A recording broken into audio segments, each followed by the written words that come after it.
On the 24th of September 2020, the Tertiary Education Trust Fund inaugurated its Standing Committee on Research and Development.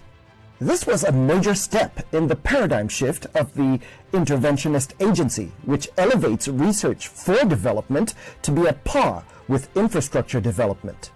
The reasoning for this significant step is the realization that a country cannot develop without making the appropriate investment in knowledge and content within its tertiary institutions that would convert them into a vital tool for innovation, feeding industry by improving products and services.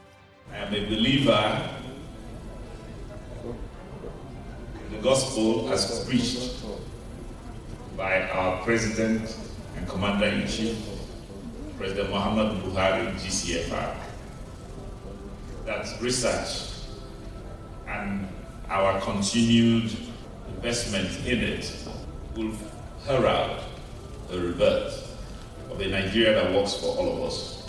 It is in recognition of this direction that the Executive Secretary at TETFund presented his vision for a research-driven nation. It is possible that we may stay as big as we are and be good for nothing. But it's also possible that we'll be big and challenge ourselves to do more. This is the invitation that Professor Bogoro has laid out in the excellently worded document he has presented us this morning. To achieve this goal, TETFund applies the triple helix method, which creates a close bond between government, the academia, and industry. The Standing Committee, or RDSC, as it's known for short, is made up of men and women of pedigree, drawn from all critical sectors of the academics and the economy.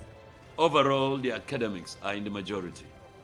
But I can't remember in recent time a collection of academia and industry that has some of the very best, including chief executives of some of the most profound research institutes that are supposed to define and represent the future of our country in the context of knowledge economy in the 21st century.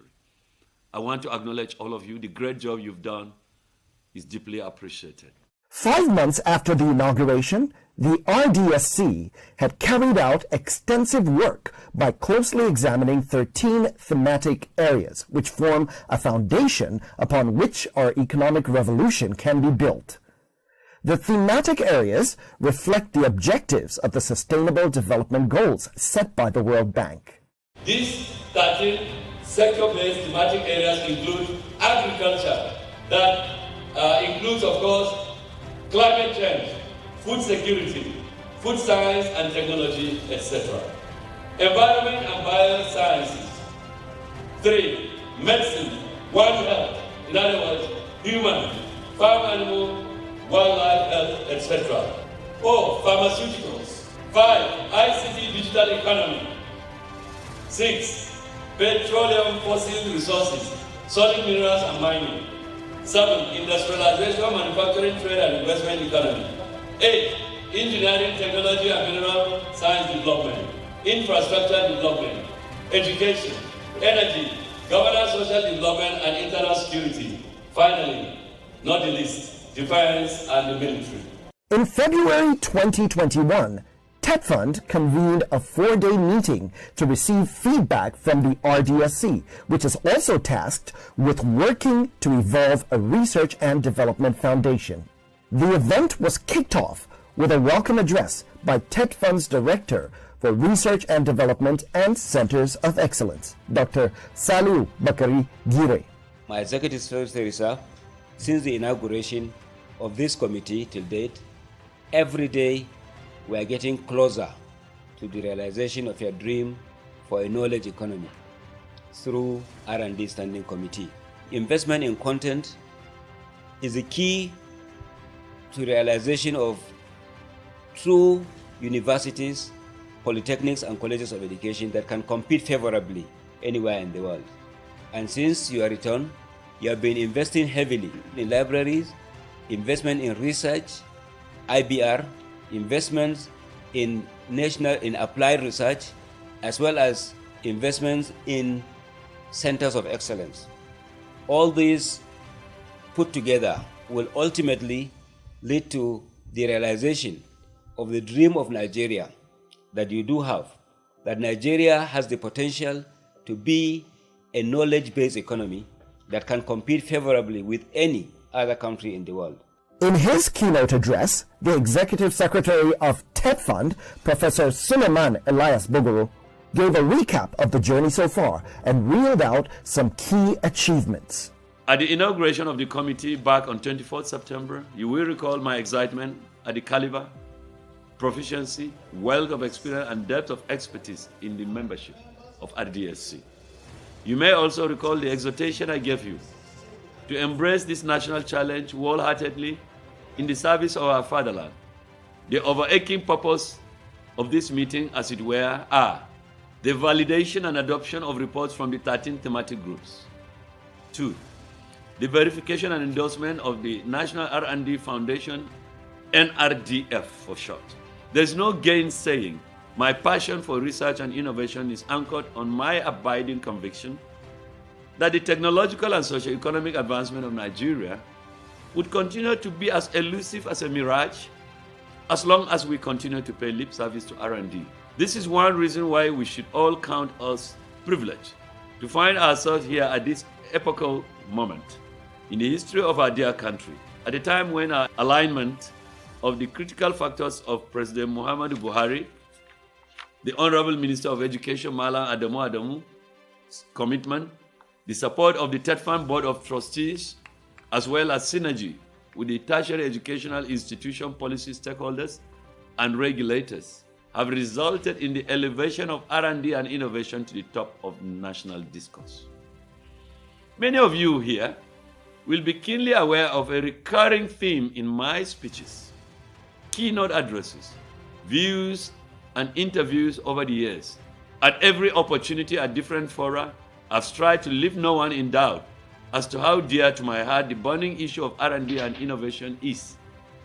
It is for that reason that I once again proclaim this universal doctrine, one that has since generated ardent adherents in the world's most successful knowledge economies, that there is but one true path to socio-economic and technological advancement, which is R&D. And this committee will go a long way in facilitating the attainment of some of our most critical national aspirations. Let me assure you that I will continue to champion this cause for as long as I draw breath.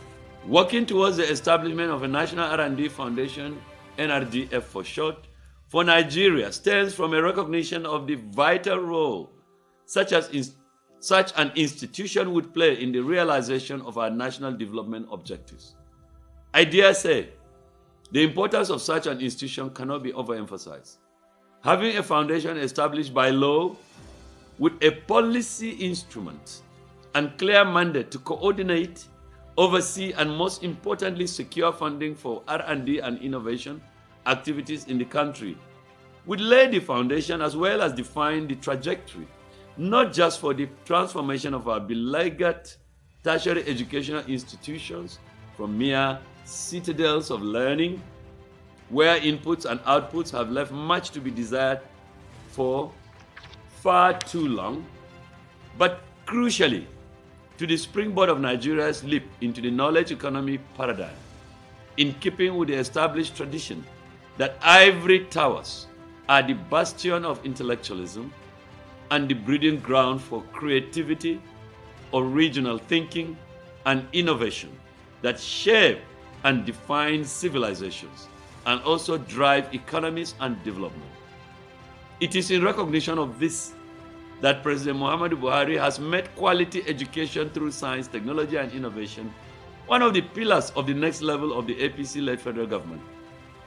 Precisely why Mr. President last year told the Minister of Education, Malam Adamu Adamu, to instruct TETFund to support the federal government initiative of responding to COVID-19 threat through groundbreaking research for phytomedical drugs, prophylactics, PPE, and eventually vaccines. I am pleased to inform you that TETFund has gone far in implementing the President's directives, and soon the results will be announced. Similarly, TETFund has also commenced funding of defense and security R&D towards responding to the unfortunate insecurity challenges and insurgency in the country, towards making Nigeria self-sufficient in locally produced technology for our armed forces and other security agencies. It always gladdens my heart to recall how, upon assumption of duty as ES back in April 2014, I presented a 5-year strategic plan proposing the establishment of a new department to drive R&D along with centers of excellence in our tertiary educational institutions as funded by TETFund.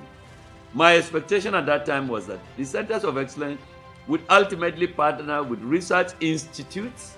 When the TETFund BOT, Board of Trustees, approved the creation of the Department of R&D and Centers of Excellence as part of the new 6-point vision of mine for the organization, it conveyed the strong resolve of the BOT to pair Centers of Excellence with R&D as an indispensable component of the latter.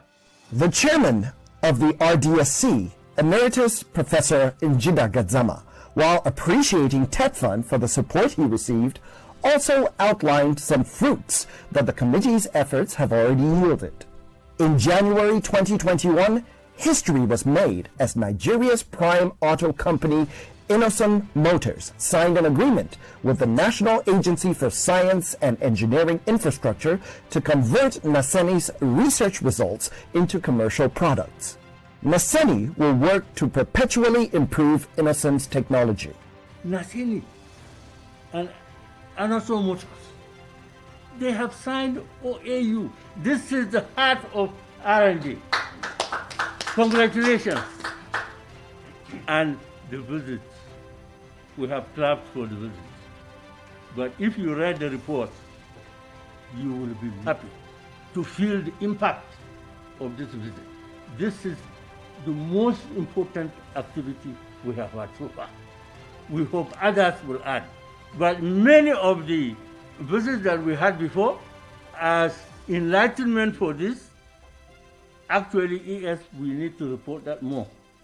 Because the visit to the National Security Officer of this country, NSA, the visit to the military setup, Minister of Defense particularly. Yeah, those are wonderful. The deputy chairman of the RDSC and president of the Manufacturers Association of Nigeria, Engineer Mansur Ahmed, made a presentation underscoring the importance of R&D to any country that intends to be self-reliant and prosperous. Over the past maybe 3 months, other countries are deliberating and discussing how to distribute vaccines to their people. And the Americans are complaining that despite the fact that they have distributed over 20 million doses, it's still not enough, and it has been. The Europeans are threatening to stop the export of vaccines to other countries. Indians, I think, have banned the export of this country. The Chinese have been distributing vaccines for a long time, and indeed are promising to export vaccine to Africa. In Africa, we are waiting. And the difference why these people are talking about distribution and we are waiting to receive supplies is the fact that has been highlighted, that they have moved into a state in their countries where knowledge and science and technology and innovation drives the progress of society and drives development. And until and unless we move our country into that status, the future may be very bleak. I don't think any initiative that could have been brought in at this time would have been as critical as what we're now trying to do. Defining a framework whereby we could leapfrog into a science, technology, and innovation-based economy driven by knowledge and research and development in search of more knowledge. Even when the best ideas are generated, without cooperation between institutions and sectors, they simply cannot be effectively implemented. Strong networking provides a range of benefits, including learning, sources of information, faster growth, innovation, and a means of getting things done. Research shows that people who collaborate are able to access information that helps them to generate better ideas. The Chief Executive Officer of the Nigerian Economic Summit Group clearly lays out this argument. I'm involved in an assignment that we're currently doing about Nigeria 2050. We're looking at a long-term view for Nigeria, and we're currently working on even the medium-term development plan. And one thing that has come to fore each time we discuss is how can we leverage research and innovation to solve the problem of Nigeria? There is no way we can lift people out of poverty. I mean, the number we're looking at, there's no way we can provide jobs for 100 million Nigerians if we're going to do business as usual. Every work we do, we need to look at how do we leverage technology. And that's why I believe that the work that you're doing here, sir, is very commendable. But what I always do plead is the fact that there must be significant handshake across what we're doing in government level. One thing you found out is that a number of work that's been done by different groups. But one challenge is that we do not speak to each other. So people speak in silos. Because I'm a part of the infrastructure thematic group, and I've been privileged to read through all the work that's been done through the portal of TETFund, I know that there's a lot of work in here that if members of the steering committee and the Central Working Committee of Nigeria 2050 can look at, it will work tremendous rather than reinventing the wheel. So one of the things I want to leave you, sir, is the more we begin to talk with each other, the better. We need those things at now. If Nigeria plays its cards right, it could become Africa's first global superpower. It already has the continent's biggest economy, a huge military budget, and a fair record of regional engagement. By 2040, it will also be the fourth largest country in the world after India, China, and the United States. New research by the Institute for Security Studies shows that out of Africa's big five powerful countries, Nigeria, South Africa, Egypt, Algeria, and Ethiopia, Nigeria is the African country with by far the greatest capabilities to play a global role. The NESG boss agrees. I am very, very committed to the triple helix model, where there's significant handshake between those in academia and those of us in the private sector. Because more often than not, we just are wasting resources. There are brilliant people in the universities that we can use in the public, in the private sector, and there are challenges in the private sector that the university can speak to. But unfortunately, because again there is no coordination effectively, there is no harnessing all of these opportunities, we either waste time or duplicate energy. I believe that some of the effort that we're doing here will speak to each of those things, right? Because again, like I said, I was in infrastructure and I knew a couple of things we did around what would the private require, how do we interface between them. So I look forward to the work that is being done. I'm particularly looking forward to when we can then begin to operationalize it. And what I've always appealed against, I want you to use your office at least to let us have a mind shift. I mean, I always tell people, oh, this is the way we've done it before. Who says it must continue that same way? Why don't you begin to look at new ways of doing things, and so that we can look for the potential for Nigeria to rule the world is very, very there. But it's always remained a potential. How do we begin to walk the walk and begin to actualize it? So I want to commend the work that's been done so far. The RDSC is clear about its objectives and goals.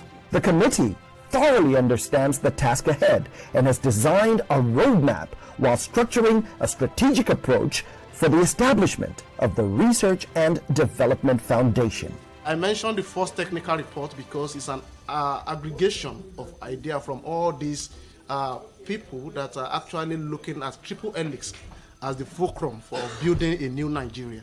So we have the private sector, And immediately after that, we said, okay, this particular report we have done in the room must be validated. In the validation process, we said we need to go on feed. Many people might not realize that it's a research methodology for you to go on feed inspection. So, and what everybody has done in RDSC, by categorizing ourselves into nothing less than 39 groups, moving across the country, is actually to conduct the first research for the Research and Development Foundation. So either people see it that way or not, but that is where we leverage data. Because if we have not gone there, we will not know what is going on the feed.